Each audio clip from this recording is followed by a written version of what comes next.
जो लोग नहीं जानते हैं उनको बता दें कि बांग्लादेश ने जो ड्रोन तैनात किया है उनका नाम है बायर कट्टर TB2, जो कि तुर्की द्वारा निर्मित है। और भारत जिस ड्रोन को तैनात का है उनका नाम है हेरॉन, जो कि भारत के दोस्त देश इजराइल द्वारा निर्मित है।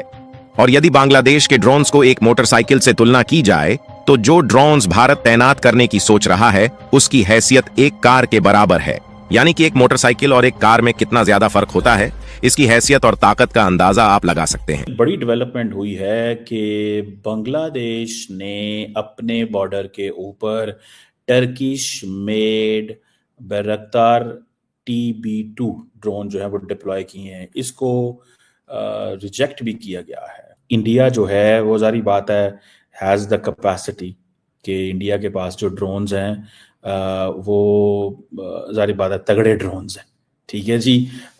TB2 बायरक्तर क्या है? TB2 बायरक्तर ये ड्रोन्स हैं, मैन्युफैक्चर्ड इन टर्की हैं। ये 12 ड्रोन बांग्लादेश ने ऑर्डर करे थे, 6 ऑपरेशनलाइज हो चुके हैं और बाकी आ रहे हैं। मुझे लगता है कि शायद बांग्लादेश को कुछ ऐसा पता है जो आपको हमें नहीं पता। मुझे ऐसा लगता है कि शायद बांग्लादेश को एक्चुअली खतरा महसूस, क्योंकि देखिए जब आर्मी की मूवमेंट होती है, मैं इंडियन आर्मी की बात कर रहा हूं यहां पे, राइट? जब आर्मी की मूवमेंट होती है तो सबसे पहले जो सरहद पार चूहे होते हैं उनके बीच में हलचल होती है। और ये जो जिसे आप कहते हैं ना कि ये कोई आसान चीज नहीं होती। इंडिया ने रिसेंटली आपको पता है 31 आर्म ड्रोन्स खरीदे थे अमेरिका से अभी। ठीक है जी, $4 बिलियन की ये सेल थी। तो लेकिन बांग्लादेश ने ये क्यों लगाए हैं, सवाल ये पैदा होता है। कुछ लोग बात कर रहे हैं सोशल मीडिया पे बांग्लादेश आर्मी की कुछ movement, they are talking about some movement of the Bangladeshi army. Deployment की कोई बात नहीं कर रहा, ना कोई फॉरवर्ड डिप्लॉयमेंट की बात कर रहा है, ना कोई कह रहा है कि जी आ जाओ आ जाओ आ जाओ, the balloon is going up, ऐसी कोई बात नहीं है। लेकिन बांग्लादेशी सोशल मीडिया पे अब यह डिस्कशन है कि इंडियन आर्मी ने अपना पोस्चर जो है along the international border which is more than 4000 kilometre with Bangladesh, थोड़ा सा उसने शिफ्ट करा है। और यार इंडियन आर्मी इतनी बड़ी है, इट्स सो मैसिव दैट अगर eastern command which is based out of Fort William in Calcutta, अगर ईस्टर्न कमांड हल्का सा ऐसा हिलता है ना, तो आई कैन इमेजिन कि बांग्लादेश में लोगों का गला सूख रहा होगा if they have seen such a movement. मैं फिर आपसे कह रहा हूं, I don't want to tell you something that is not happening, so I am not aware if the eastern command is doing something like this, I am not aware.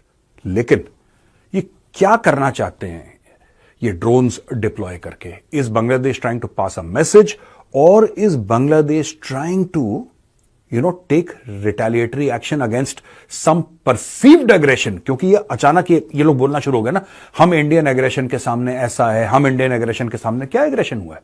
अगर Indian army aggressive हो जाती अभी तक, अगर Indian army aggressive हो जाती तो इस वक्त मैं बाय गॉड आपको बता रहा हूं, मोहम्मद यूनुस जो है वॉशिंगटन DC में होता, दुबका सा किसी बेसमेंट के अंदर चूहे की तरह।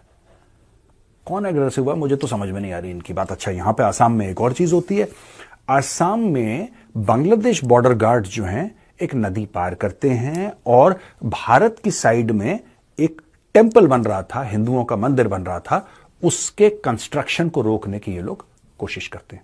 कुछ लोग बना रहे होंगे टेंपल, तो फिर BSF जाती है और BSF बांग्लादेश बॉर्डर गार्ड्स के साथ कुछ बातचीत करती है और मामले को सॉर्ट आउट करती है।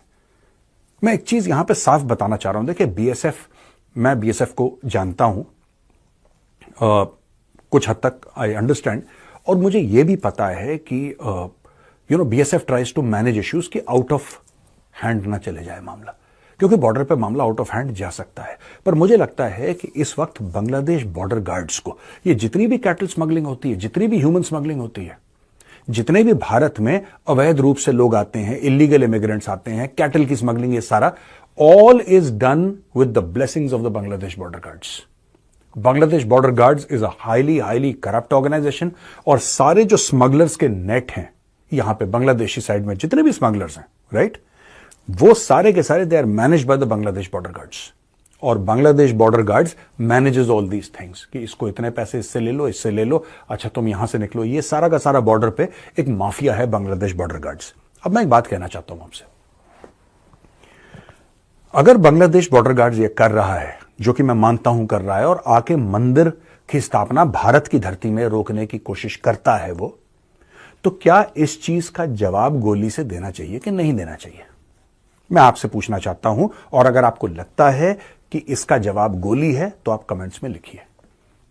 आई am not here to promote violence, right? That is not my aim, but I am just saying that अपनी जमीन को बचाने के लिए, अपने कल्चर, अपने धर्म को बचाने के लिए आपको शस्त्र उठाने पड़ेंगे। ये आपकी मजबूरी है।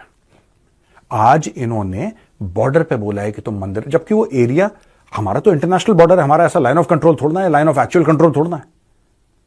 और अगर है भी तो क्या, अगर है भी तो क्या, लेकिन ये तो प्रॉपर इंटरनेशनल बॉर्डर है जिसमें बांग्लादेश ने भी हां बोली है, भारत ने भी हां बोली है। फिर भारत के अंदर आके ये सारा का सारा ड्रामा करना, क्योंकि वहां पे जो बॉर्डर है, इट सीम्स, जितना मैंने रिसर्च करा है, कि वो एक्चुअली रिवर है, वहां पे फेंस नहीं लग सकता क्योंकि पानी है वहां पे। तो ये स्पीड बोट से आए अंदर, एक मोटर बोट टाइप की नाव से ये लोग अंदर आए और यहां पे इन्होंने रोकने की कोशिश करी है।